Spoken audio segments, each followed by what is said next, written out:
And me and her, like, we weren't arguing, but you know what I mean? She was just like, you need to stop doing that. And then I tried to change the subject. I go, how is school going, boys? And my sons tell me, well, we didn't have school today, technically. I'm like, well, what's going on? He said, well, there was like a school shooting drill. I never heard of this. You know what this is? They have drills that they make kids do where they practice what to do if somebody comes to shoot up their school. I'd never heard that before. I was like, what the fuck?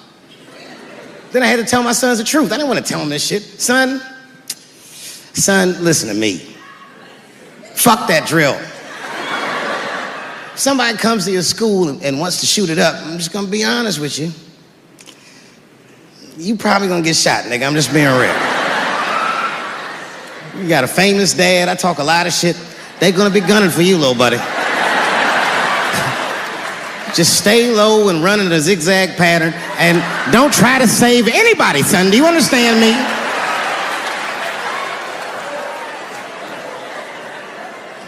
Why would you have kids rehearse for some shit they have no control over? All you're doing is training these kids to worry. It's the stupidest drill I've ever heard of. And while you're in there training them during these drills, well, aren't you training the shooter too? This nigga's in here listening and learning like the other kids.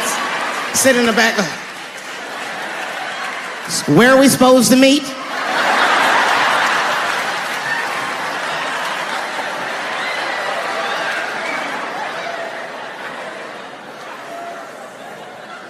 If you're a parent, this shit is terrifying. This shit is real scary. All the parents is looking at each other crazy. Because we know as parents that one of us is raising the shooter. Just don't know which one of us it is. All we know for sure is that if you're a white parent, the chances that it's you is exponentially higher than the rest of us. And shooting up school is a white kid's game. It's fucking crazy. You know, I hated school too. It never occurred to me. Kill everybody in school? It's fucking crazy. Just do what I did, nigga. Try some things. Have you skipped school, nigga? Skip school. Take a walk and meet some other kids. Fuck school, nigga. Try drugs. Have you tried drugs out, nigga? That might...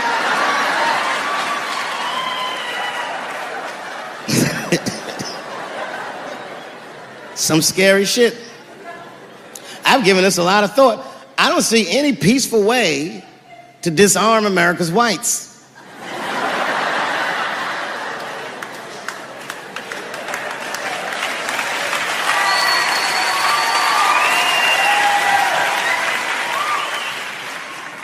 There's only one thing that's going to save this country from itself. Same thing that always saves this country from itself. And that is African Americans. Right. And I know the question that a lot of y'all have in your minds is, should we do it? Yeah, fuck yeah, we should do it. Listen, no matter what they say or how they make you feel, remember, this is your country too. It is incumbent upon us to save our country. And you know what we have to do. This is a fucking election year. We gotta be serious. Every able-bodied African American must register for a legal firearm.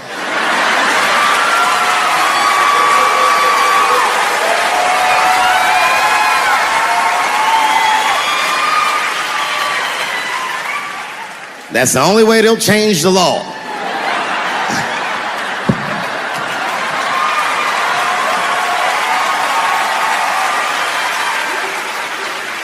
I hate guns, personally. I can't stand them. Yeah, but I have several.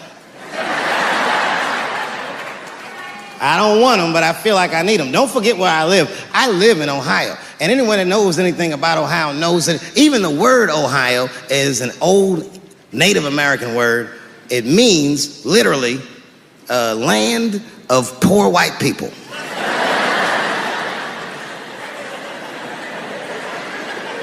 And I don't know what's going on down here, but in my experience, poor white people love, and I mean they fucking love, heroin. They can't seem to get enough of it.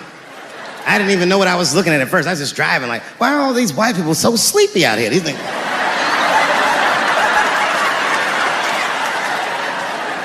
It's really bad. As a matter of fact, I was coming out of a nightclub the other night in Dayton, and I'd parked my car in the alley, and no one was out there. I didn't have no bodyguards or nothing. I was home. I figured everything was fine. And as soon as I opened my car door, all by myself, suddenly one of these heroin-addicted whites just pops out of a trash can. It scared the shit out of me. I screamed, "Ah!"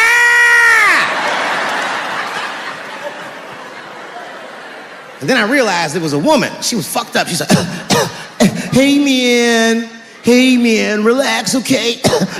I'm sick, all right? I need some drugs, man. Please, I'll suck your dick for $5, man." I was like, ugh. 2.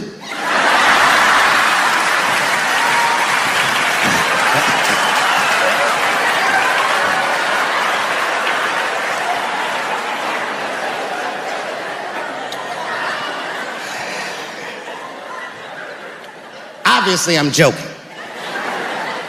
This opioid crisis is a crisis. I see it every day. It's as bad as they say. It's ruining lives. It's destroying families. Sadly, you know what it reminds me of, seeing it? It reminds me of us.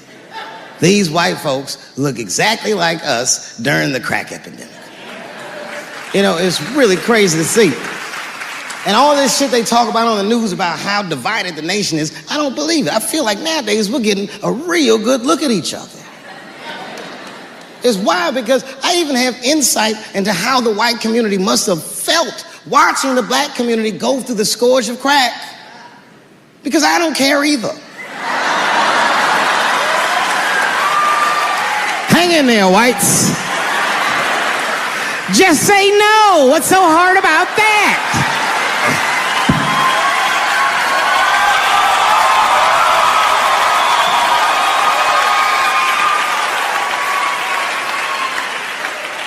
Remember when y'all said that to us? But it's okay. There's no grudges. Now you finally got it right. Once it started happening to your kids, you realize it's a health crisis. These people are sick. They are not criminals. They are sick.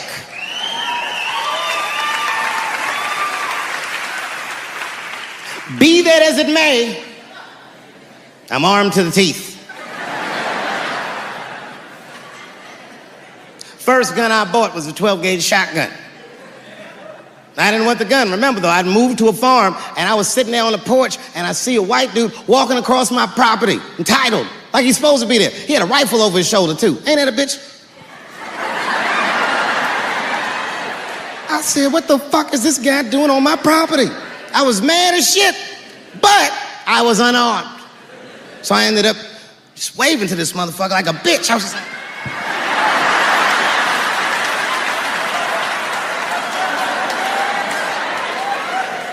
And as soon as he got far enough away, I ran to my car and sped to Kmart. This is in a rural white area. And remember, I was nervous because a guy was on my property. I'm black and I was sweaty. You know what I mean? And I ran to the gun counter, black and sweaty, sweating and black. And I looked up at the nigga, I was like, I look like a slave or something. I said, I need a gun immediately, like that, just like that. The guy didn't answer, no questions. He just grabbed a 12-gauge shotgun, handed it to me.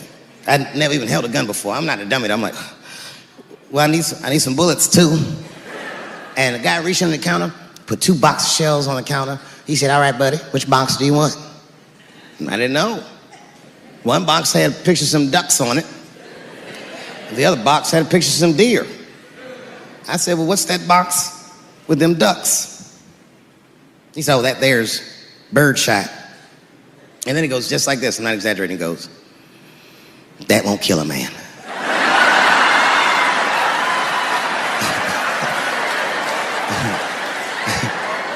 He said, it'll just pepper him up nicely. I said, what the fuck? Pepper? You know what it means to pepper a motherfucker up? It means that when the shell explodes, hot BBs will shoot out of the barrel of the gun, not killing a motherfucker, but penetrating their skin and shallow flesh. Boy, that's gotta hurt. Hot BBs? Ha ha! Remember when Dick Cheney shot a motherfucker in the face and he lived? That was birdshot. I said, well, what's that box with the deer on it? He goes, oh, that there's buckshot. Had to put a hole in the goddamn truck if you wanted to. I found these notebooks and I started going through the notebooks and there was all this wonderful poetry in them. Written in his handwriting. I didn't even know this nigga wrote poems. And then I looked through his drawers and I opened up his middle drawer and I found this rolling paper. And I looked down at them papers like, oh, that's where that poetry's coming from.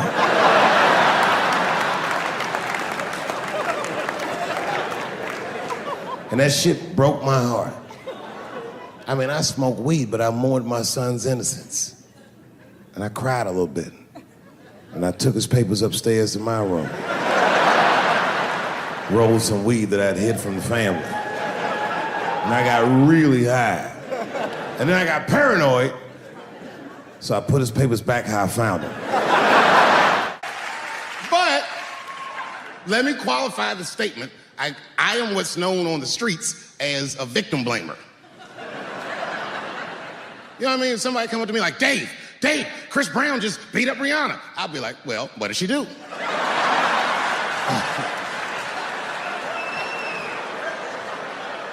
Dave, Michael Jackson was molesting children. Well, what were those kids wearing at the time?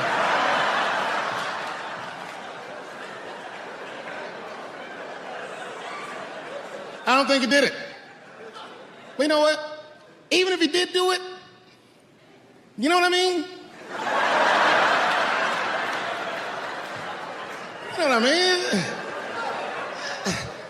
I mean, it's Michael Jackson. I know more than half the people in this room have been molested in their lives. But it wasn't no goddamn Michael Jackson, was it? You know, America has a racial hot seat. I think we can all agree that that's the truth. And we can also agree that that hot seat is traditionally occupied by African Americans in general, African American men in particular. Although I can see that in recent years, that seat has been occupied by Mexicans, and I dare say Arabs. And we, the black Americans, would like to thank you both for your sacrifice and your struggle. We needed a break. We needed a goddamn break. We all go through something, but at least I can leave my backpack someplace. If you Arab and forget the backpack, you got about 20 minutes before they send that robot to blow your shit up. Stars. All our stars, man. R. Kelly pissed on his victim. I know, it was rough. But I mean, again, I can't even judge R. Kelly. First of all, we don't know if these allegations are true, and not even if they are true. If you want to know how I feel about it honestly, if a man cannot pee on his fans, I don't want to be in show business anymore because, well, that's why I got in the game, baby. I got dreams too.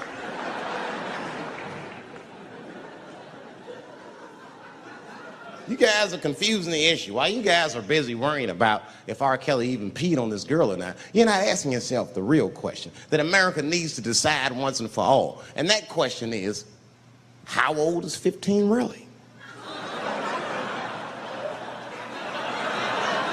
No, that's a good question. That's a good question. I'm not saying that a person is as smart as they're going to be at 15. That's not what I'm saying, man. But I am saying 15 to me is old enough to decide whether or not you want to be pissed on. I mean, that's me. If you can't make a decision like that by the time you're 15, then just give up, motherfucker, because life is way harder than that. I make tougher decisions all the time. If you don't want to get pissed on, just get the fuck out of the way. It's not even a decision. If I start peeing on the front row, they're not going to have to calculate and think, oh, how do I feel about this? Am I okay with it? They just move. You can do that at 15. I could have. I've been 15. When I was 15, I was doing stand-up in nightclubs. I smoked reefer from time to time. Friends were selling crack. I was trying to finger fuck people. I knew what was happening around me to some degree. Getting pissed on was the least of my worries at 15. Trust me. But it keeps coming up. There's a lot of confusion around that age. Anytime 15 comes up, people freak out. Like when that girl, Elizabeth Smart, got kidnapped. right? Remember in Utah last year, 15-year-old girl Elizabeth Smart was kidnapped, and then they finally found her, and the whole country was relieved. And I was the only one saying, damn, she wasn't that smart after all. Now, because she got kidnapped, that could happen to anybody. I'm not knocking her for that.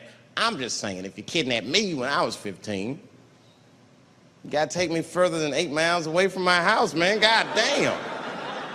Can't hold me prisoner around shit I recognize. I'll break away. I'll break away. Fuck off me, nigga. That's my bus stop. I know where I'm at. I'm going home.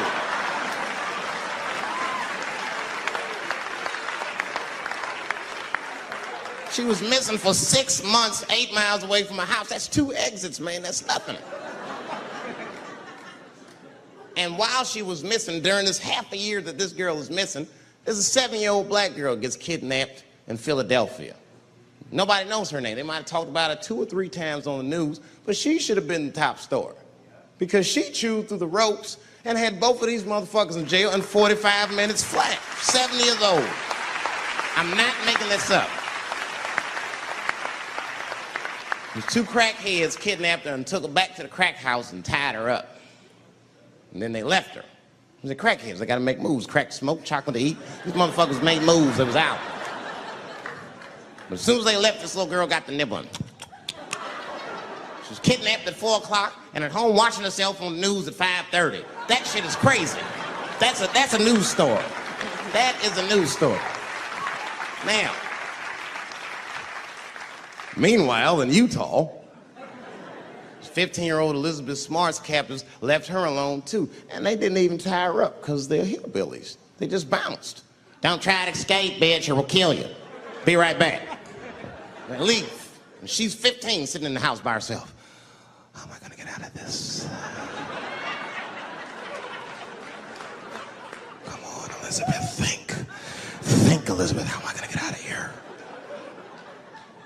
Why don't you just open the fucking door and go outside? Have you thought about that?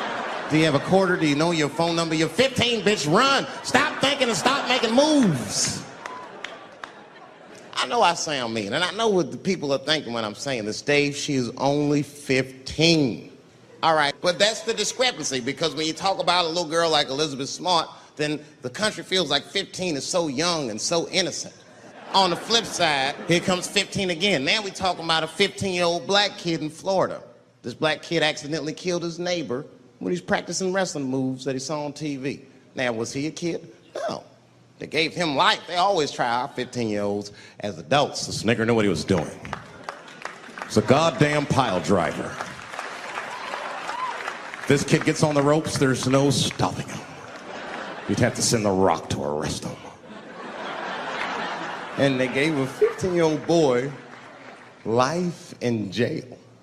If you think that it's okay to give him life in jail, then it should be legal to pee on him. That's all I'm saying. You got to make up your mind across the board how old 15 actually is. That's all I'm saying.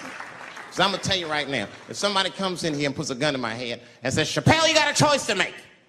You're either going to jail for a month or we'll let you go, but you got to let R. Kelly pee on you. I'm not hesitating. Bring in R. Kelly and tell him to stay away from my ass. I'd rather get pissed on the outside than fucking the butt on the inside, son. I can't go to jail with some smooth Botox balls and think everything's gonna be all right. It's not that kind of place. Take my chance with that piss. Piss will wash off with a 10-minute shower, I'm certain of it. This piss coming right out. What can I do? They're gonna put me in jail.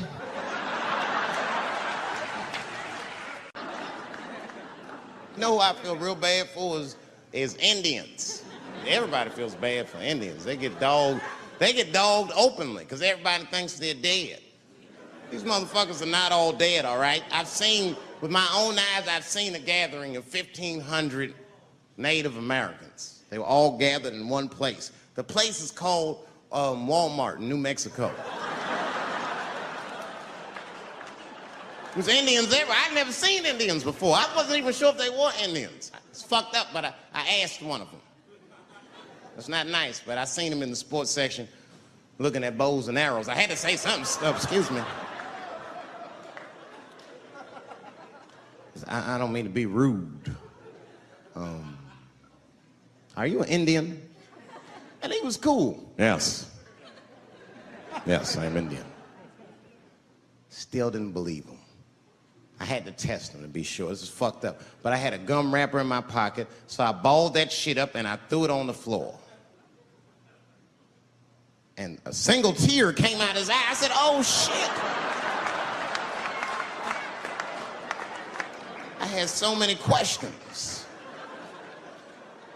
So what tribe are you from? I am a Navajo. I said, word. I studied you in social studies. You're a hunter-gatherer, correct? He said, I guess so. That's what you wish to call it. I said, why? What do you call it?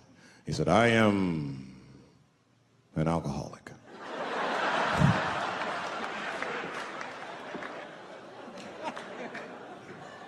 I said, well, what's your name, dog? He said, please. Dog is my cousin. That was a good guess. My name is Running Coyote. What is your name, friend? And that shit caught me off guard. I mean, I didn't want to say my name was Dave to a motherfucker named Running Coyote. This don't feel good enough. He just put me on the spot. I said, huh? My name, what? Oh, my name's Blackfeet. Then I changed the subject. Forget about me. What's going on with you? I want to meet your chief. Why don't me, you, and your chief and your friends get together tonight? We could have a real live peace pipe smoking ritual. We need to celebrate, nigga. I thought you were dead. And he set it up. It was beautiful. It was just like I dreamed.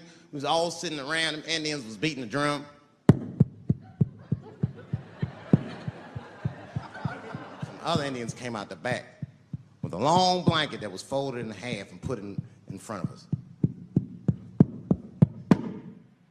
Open that shit up, and on the blanket was a long wooden pipe with feathers.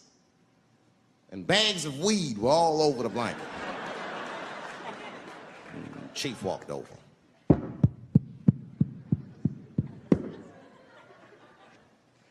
The big ones are 50. The little ones are 25. And these are 10.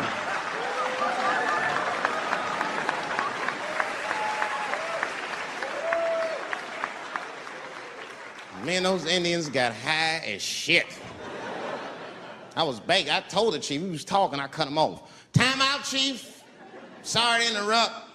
Fucking smashed, man. The weed's too strong. I'm itching. This is PCP. The spirits have got me. Chief, the spirits have got me. And the chief threw some water in my face. Calm down, blackface. Splash. I said, hey, it's Blackfeet, motherfucker. Take it easy.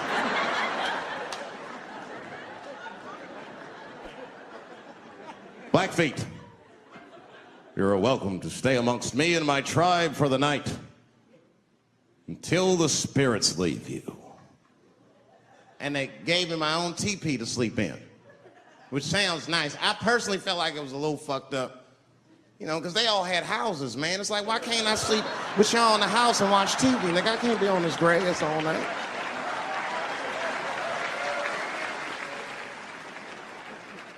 Yeah, Indians is rude, man. Everybody's rude. Indians, they eat nasty food. All they ate was corn and shit. Doritos, I think they call them. That's right. People only see the surface. They see the division in our foods. Just because I eat chicken and watermelon. They think that that's something wrong with me. Let me tell you something. If you don't like chicken or watermelon, something's wrong with you, motherfucker. There's something wrong with you. Where are all these people that don't like chicken and watermelon? I'm sick of hearing about how bad it is. It's great. I'm waiting for chicken to approach me to do a commercial, nigga. I'll do it for free, chicken. It's the least I can do. They make fun of Latin people for eating, what y'all eat? Beans, rice, corn. Listen, that's not a reason to hate a motherfucker, all right? It's funny, but it's not a reason to hate. The only reason these things are even an issue is because Nobody knows what white people eat. You've been very good at keeping that shit a secret amongst yourselves. I study white people. You don't know that. I'm writing a paper on you. Not even for school, nigga, just to do it. Just to get, I'm just doing independent research. I'm spending my money. That's why I'm working so hard. I follow you around grocery stores. They freak out. I just try to peek in the cart. They always say, get away from my cart, nigga. What are you looking at? Chicken and giblets are over there. You must be lost. These are vegetables.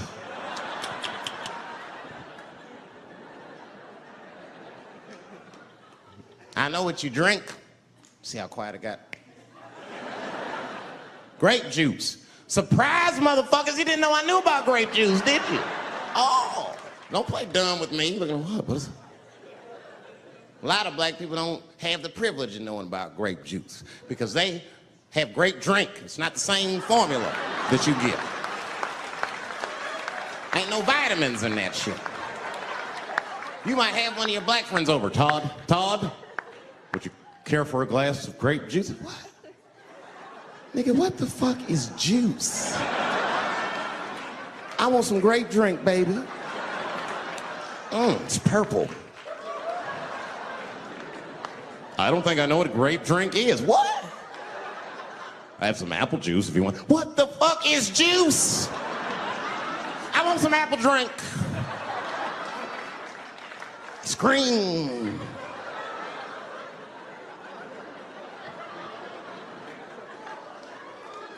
Remember that commercial for Sunny Delight when all the kids run in from outside playing? And they all run to the fridge. All right, I got some purple stuff, some Sunny D. As soon as you say Sunny D, all the kids go, yeah! Watch the black kid in the back. If you ever see that commercial again, look at that black kid. He'd be like, I want that purple stuff. That's drink, nigga. That is drink. They want drink. I want all them vitamins, nigga. I want drink. Sugar, water, purple. That's the ingredient. Sugar, water, and of course, purple. It's too fucking much. I got a lot of things to talk about tonight. First of all, I've stopped smoking weed. With black people, you didn't let me finish, motherfuckers. God damn. I'm sorry, black people, to break the news so publicly, but I can't smoke with you anymore. Every time I smoke weed with my black friends, all you talk about is your trials and tribulations. I'm sick of that shit. I got my own problems. Nigga, that's a waste of weed. I'm smoking weed to run away from my problems, not take on yours. From now on, I smoke weed exclusively with white people. Calm down, motherfuckers. You win by default. You got good weed conversation. All white people talk about when they get high is other times that they got high. I can listen to that shit all night. Dude, remember at Frank's last week? It's fucking smashed, man. And catalogs everything they drink. 2 shots of Jaeger, tequila, 4 bong hits, man, beer, cheeseburger. That shit is great. Only bad part is you cannot pass out around white people. Every time white dudes pass out around each other, they always do some borderline gay shit when the guy's asleep. Frank fell asleep, so he stuck a carrot in his ass and put shaving cream on his balls. Why, motherfucker? Why would you do that to a friend of yours? He trusted you enough to sleep around you, you gonna put a carrot in his ass? Is that nice? I tell you right now, if I put a carrot in a black dude's ass, a nigga will kill you when he wakes up for some shit like that. That is an automatic death sentence on the street. It's a rap for you. I'm gonna kill that motherfucker. I thought y'all was friends, baby. What happened? I fell asleep at his house, right? We was drinking, and I fell asleep at his house, and while I was sleeping, right? I'm just gonna kill that motherfucker, all right? That's all you need to know. And fuck carrots. Well, I have some very bad news for the people in the front rows. I heard that some of you paid as much as $800 for your tickets. Sadly, I did this same show a couple weeks ago in Atlanta for $60 a head. Can you imagine? Nigga, you could have flown to Atlanta, got a hotel, had some dinner, and came back, and you still have a little money left over, niggas. Paid way too much just to see me in this gay-ass neighborhood. All right, let me roll up my sleeves and tell these pussy jokes.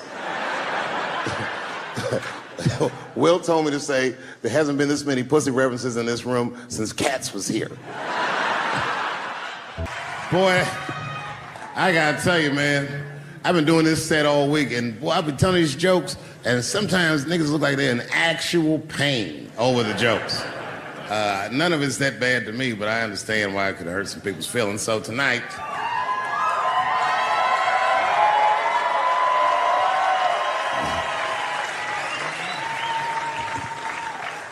I'm gonna give you an opportunity that I rarely give anybody. I'm gonna let you say whatever it is you need to say to my face, or ask me whatever it is you wanna know. But there are no dumb questions allowed. If you ask a stupid question, you'll be asked to leave. Now, I'm just kidding. Go ahead. Everyone relax. Come on. Oh, yes, sir, in the front. 2 questions. How often do you write? And can I have a cigarette? All right. First, you may have a cigarette, but remember, this is not jail, motherfucker. This lady right here. I have a question. Do you remember this scene? Oh, I do remember that. Ma'am, I'm gonna have to ask you to leave. That's a terrible question. This gentleman in the front with the salmon-colored shirt on. I was wondering if you had any advice for young comedians that you generally give, and... Are you thinking of doing comedy? I've never done it before, but watching you has made me want to try it.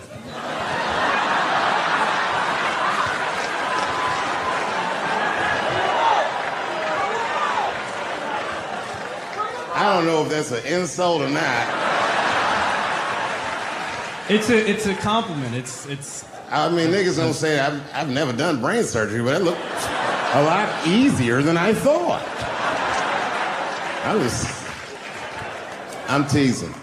All right, here'd be my advice. Okay, I don't know how comedians start nowadays, right? But what I would suggest is just start. And once you start, you can't really stop, no matter what happens, no matter how bad it gets, no matter what people say. You know what I mean? Because comedy is weird like that. You know why I hate watching other comedians do comedy? Not because I hate other comedians, but because I love comedy so much. It's like watching somebody else fuck your girl.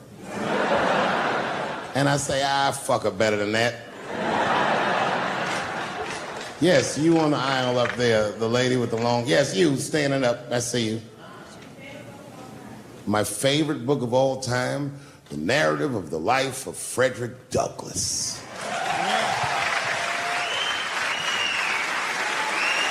That guy with the baseball hat. Marry, fuck, kill, Michelle, Rihanna, Oprah. Wait, who's Michelle? Oh, Obama. Well, sir, you're putting me in quite a pickle. I can't say I'll fuck Michelle Obama. That's insane. Well, I guess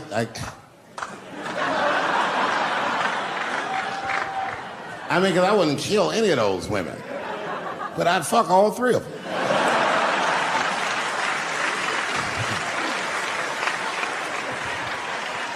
The gentleman in the blue Oxford standing up. Tell us a story with Charlie Murphy. Tell a story about Charlie Murphy?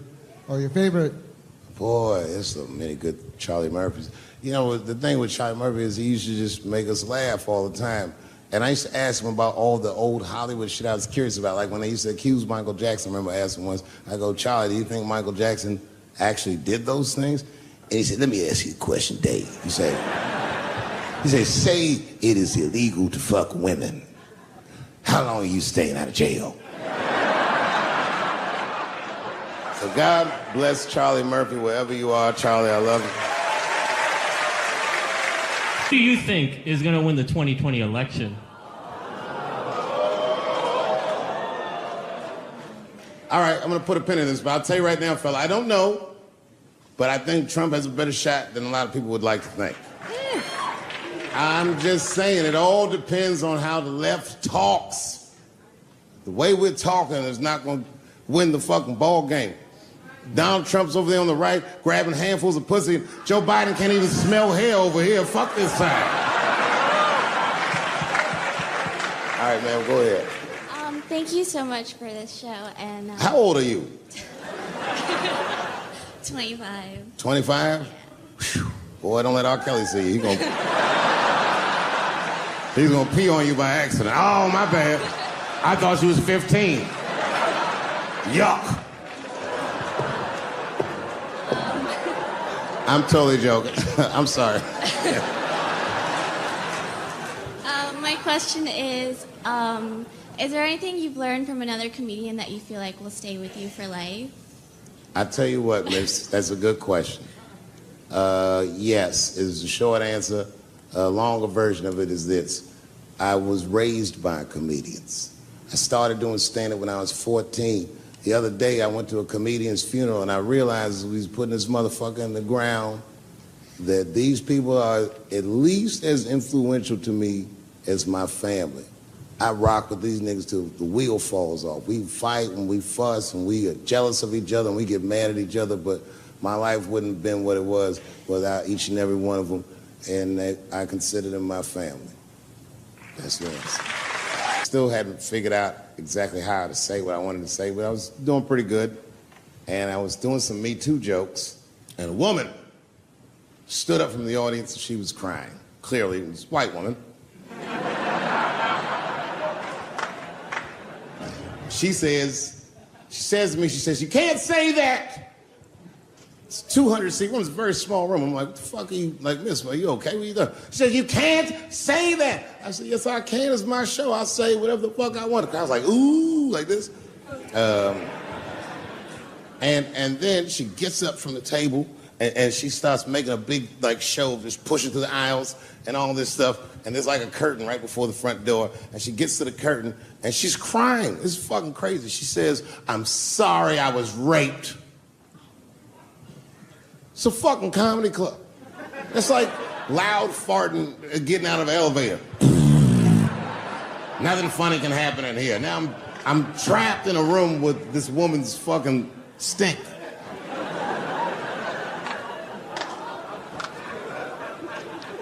And I say, miss, it is not your fault that you were raped, but it's not mine either. Ta-ta, bitch, like this. She storms out. Now the room is very uncomfortable, but I managed to get the crowd back, but I'm like, a little traumatized.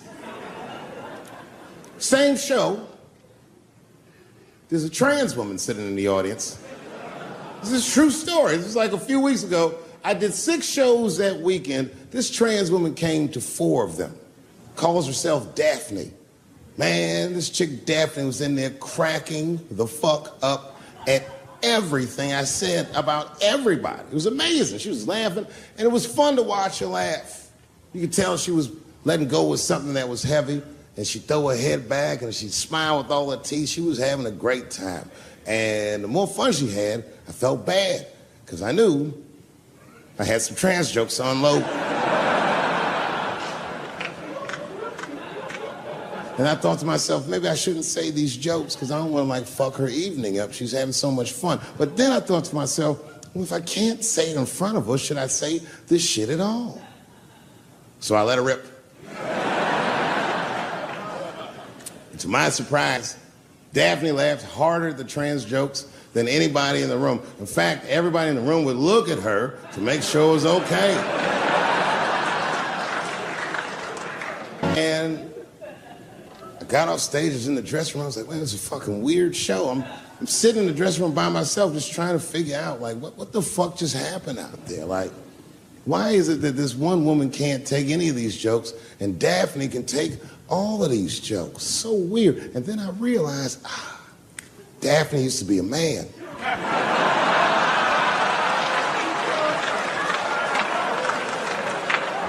So now I go out of the dressing room and like you can see like all the staff was there like cleaning the club up, the audience had gone, and sitting at the bar by herself was Daphne. And she's like, hey, Dave, come join me for a drink. And I don't want her to think that I'm transphobic or nothing, so I'm like, fuck, I guess I could have at least a drink. And we get some tequila and we're sitting there. And she was fucking cool. Turns out that Daphne, she wants to be a comedian. She was asking me for advice, and I told her advice and all that shit. And then she says to me, she says, boy, you sure do get a bad rap for your trans jokes. I said, Daphne, thank you, but you don't have to say that. I hope I didn't offend you. She goes, no. She said, in fact, I read about you in the New York Times. I said, you did? She said, yeah. She said, I thought it was interesting that they blamed you for R. Kelly. They said you normalized him for telling jokes about him. I go, yeah, they said that. She goes, I wonder why they never said that you normalized transgenders by telling jokes about us. And I'd never thought about that. It never occurred to me. And we started making out. And then, like, I reached up just to see what it felt like. I was like, what? And it felt like pussy, didn't it? It was just like, go ahead, ask me a question. What the fuck you gonna do if Trump get reelected?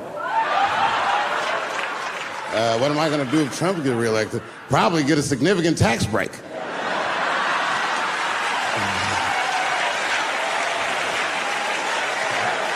Hey, you wanna know why I don't even talk about Trump in my show? Because that motherfucker is not the hokey pokey. He is not what it's all about. There's millions of people that put him in power, and the ideas that he puts forth are not his own. He's singing poor white people's greatest hits. So why the fuck would I worry about him and not the other millions? Really, you know who I'm gonna vote for next time if things keep going the way it's going is that gay dude. No, Mike Pence. It's a safe place where I could tell some jokes. And I find out that this comedian I know, Chris Tucker, who's in all those Rush Hour movies, I find out that Chris is in San Francisco too at some charity event. So I call him, I'm like, yo, I just saw you at some charity event. I said, I'm doing a show at the Punchline. Why don't you come by the club after your event? He's like, cool, Dave. I thought you was dead, nigga. I'll come by.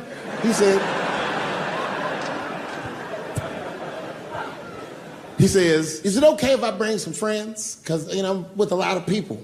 I go, man, you Chris Tucker. You can bring whoever the fuck you want. And then I show up to the club late that night. And I walk into the dressing room. And sitting in the dressing room is Gavin Newsom, who at the time was the mayor of San Francisco, but now he's the governor of California. And sitting next to him was Kamala Harris, who at the time was the DA of San Francisco. Now she's the senator from California that's front running on the Democratic ticket. And sitting next to her was Al Gore. It's fucking weird. And sitting next to Al Gore was the guys from Google, Sergey, and I don't know how to say these. All right. And it was Chris Tucker and Ben Jealous, who at the time was the president of the NAACP, who was all just at this big charity dinner, and Paul Mooney was drinking scotch. And we all was just in there. And, you know, first I was a little uncomfortable when we started talking, and we all got along really well. At some point, Kamala Harris she says to me, she goes, you know, a friend of mine is announcing his candidacy for president tomorrow. I went to college with him. I'm like, what? I go, Barack Obama? She goes, you've heard of him? I'm like, yo, I just read about this dude. And she goes, yo, yeah, blah, blah, blah, we talking. She goes, you know what? She says, let's call him on the phone. I said, what the fuck? And she picks the phone up and she dials and she's listening like this. And she goes, this is voicemail. And she gives me the phone, she goes, leave him a message. You know, I didn't know what to say. I just said what you say to any black dude that's running for president. You know, stay low, running a zigzag pattern, this kind of shit.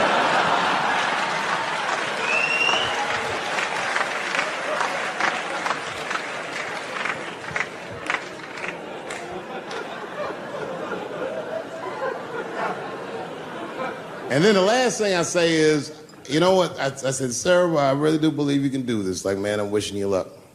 Now, next day I wake up and go for coffee at a place called the Embarcadero. It's like an eatery by the sea in San Francisco. And I'm walking to the coffee shop and there's a police line and I can't cross the tape. But then I figure, fuck it, I'm Dave Chappelle, so I go into the thing like this. And the police yoke me. These motherfuckers like tackle me immediately.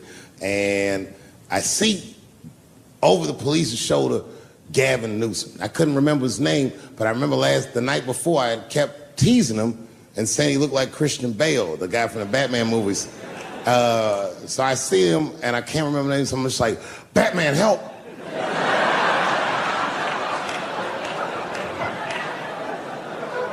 And he stops, he's like, Dave? And then the police see that the mayor knows me, so they're all like, oh, sorry about that. And he's like, hey, back up, everybody. And he just picks me up. He's like, I'm really sorry about that. I'm like, I'm fine, don't worry about it. And he's like, listen, I'm here with Prince. Would you like to meet him? I'm like, I know Prince. That's my nigga.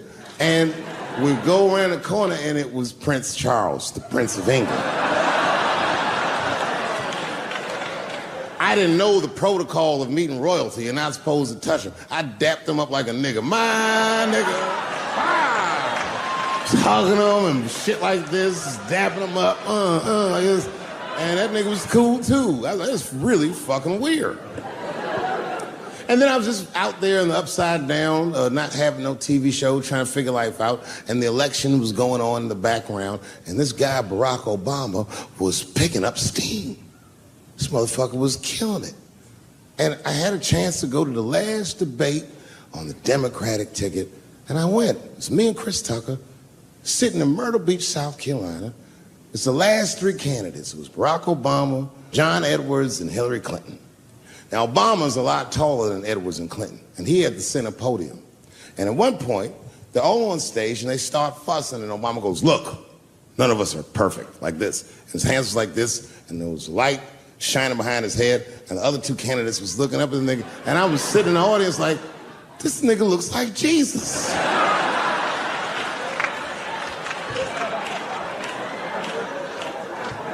And I realized in that moment that I was looking at the next president of the United States. I was certain of it. I couldn't explain it, but I knew what I was seeing. And I got really excited. And I'm not that kind of guy. I said, I gotta meet this motherfucker. So I stayed. They were all on stage doing interviews, and I just waited. I was waiting and waiting, and then John Edwards was done with his interviews first, because everybody knew he wasn't going to win. And I see John Edwards, and I said, hey, Senator Edwards, I just want to say hi. And that motherfucker looked at me like, I'm like, fuck you, nigga, you going to lose anyway. And then he left, and then Hillary Clinton just walked by me in one of them Steve Harvey suits.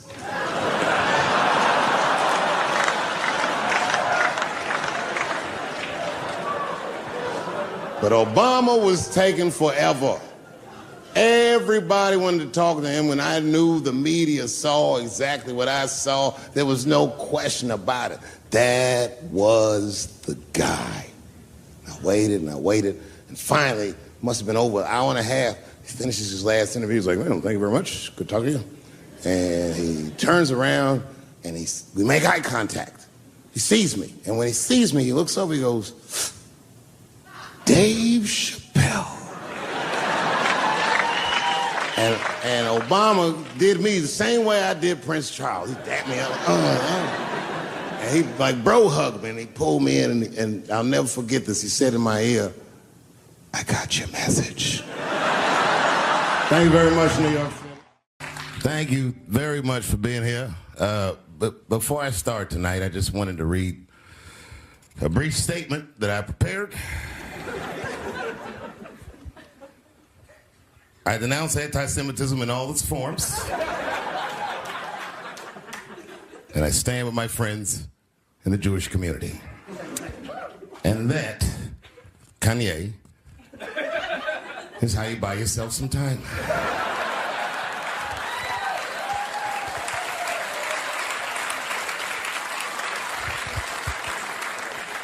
I gotta tell you guys, I've probably been doing this 35 years now. And early in my career, I learned that there are two words in the English language that you should never say together in sequence. And those words are the and juice. I've never heard someone do good after they said that.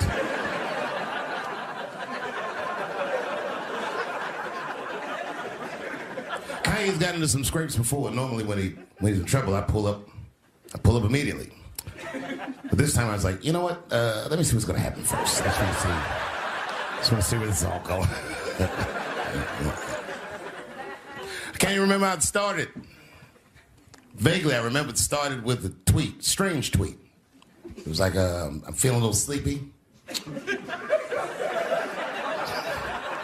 I'm gonna give me some rest, but when I wake up, I'm gonna go DEFCON 3 on the Jews. And then he just went to bed. I was up all night worried. What is he gonna do to the Jews?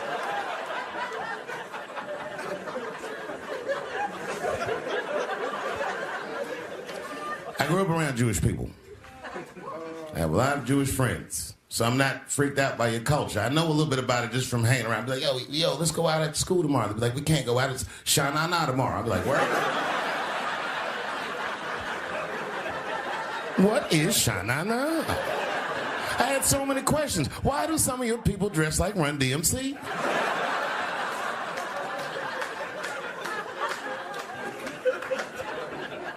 And Kanye woke up from that nap, he went right to work. A year ago, I'd seen him on a podcast called Drink Champs, a great show, and it was an amazing appearance. Noriega and them were there, the rappers that I love, and they all had their gold chains and stuff on. And Kanye said, only millionaires wear chains. They said, what? He said, I'm a billionaire. Billionaires don't wear their money on their body. I tucked my chain and I said, oh, snap. That's right. It was a good appearance. It was fun and funny. But when he woke up, he went on Drink Champs again. This time, he was on one. He was mad about something. He said, I can say anti-Semitic things, and Adidas can't drop me. Now what? Adidas dropped that nigga immediately.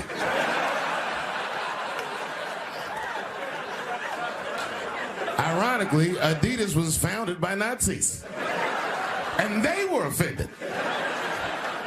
I guess the student surpassed the teacher.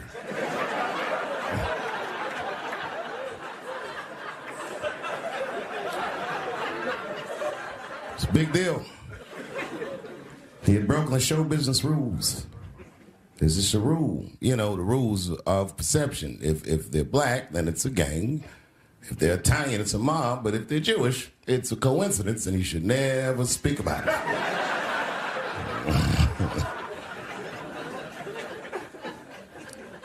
Kanye got in so much trouble, Kyrie got in trouble.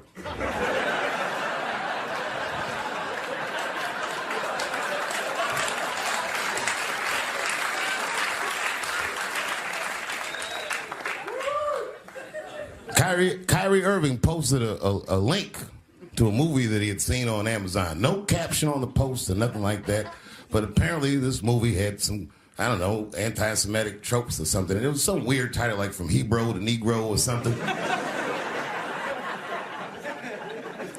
And the NBA told me he should apologize. And he was slow to apologize. And then the list of demands to get back in their good graces got longer and longer. And this is where, you know, I draw the line. I know the Jewish people have been through terrible things all over the world, but you can't blame that on black Americans. You just can't. You know what I mean? Thanks to the one person that said that.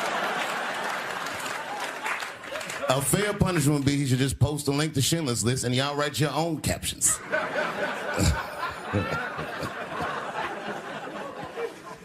Kyrie Irving's black ass was nowhere near the Holocaust. In fact, he's not even certain it existed.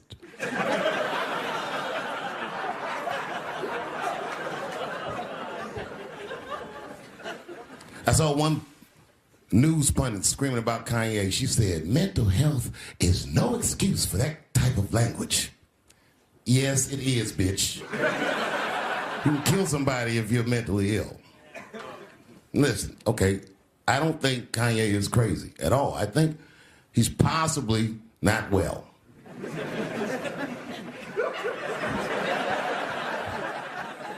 Well, I've been to Hollywood. I don't want y'all to get mad at me. I'm just telling you, I've been to Hollywood. This was just what I saw.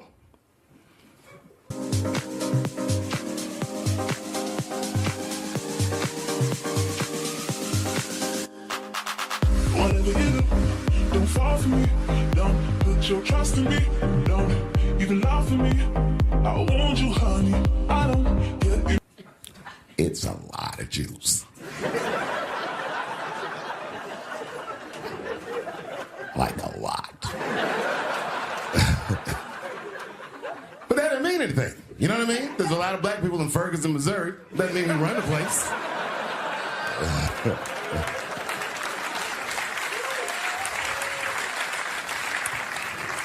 I could see if you had some kind of issue. You know what I mean? You might go out to Hollywood and your mind might start connecting some kind of lines, and you could maybe adopt the delusion that the Jews run show business. It's not a crazy thing to think. But it's a crazy thing to say out loud in a climate like this.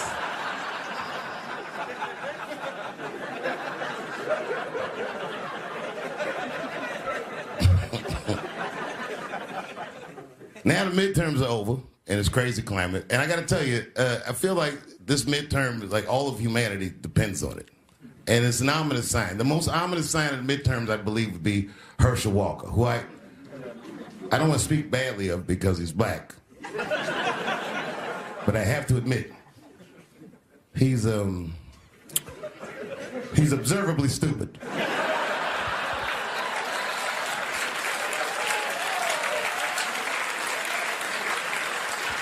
Even when he's not talking, his mouth be open a little bit like. He's the kind of guy that looks like he thinks before he makes a move on tic-tac-toe.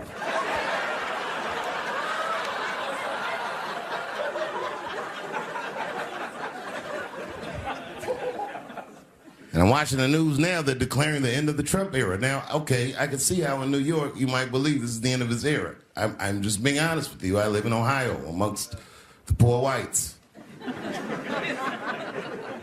A lot of you don't understand why Trump was so popular, but I get it, because I hear it every day. He's very loved. And the reason he's loved is because people in Ohio have never seen somebody like him. He's what I call an honest liar.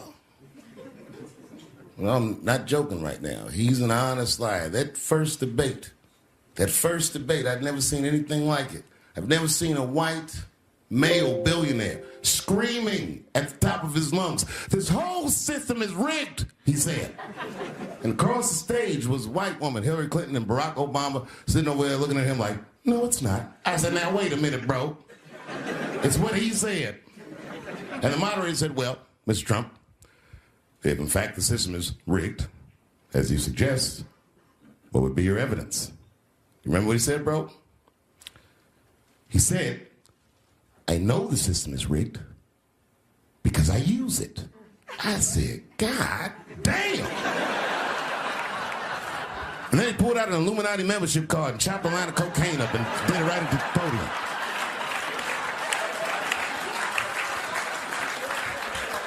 No one had ever heard someone say something that true. And then Hillary Clinton tried to punch him in the taxes. She said, "This man doesn't pay his taxes." He shot right back. "That makes me smart." But we've already been through it, like Michael Jackson. Remember when they said all that shit about Michael Jackson? They never proved anything till his dying day, but they said that he did some very heinous things.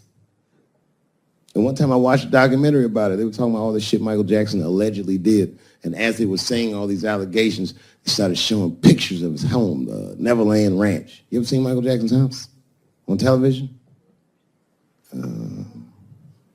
Well, the short of it is, there's a lot of things for kids to do at that place.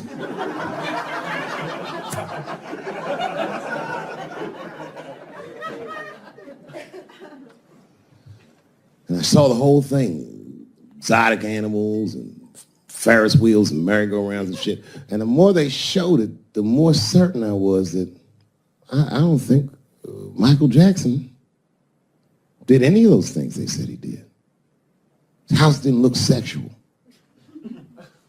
It looked like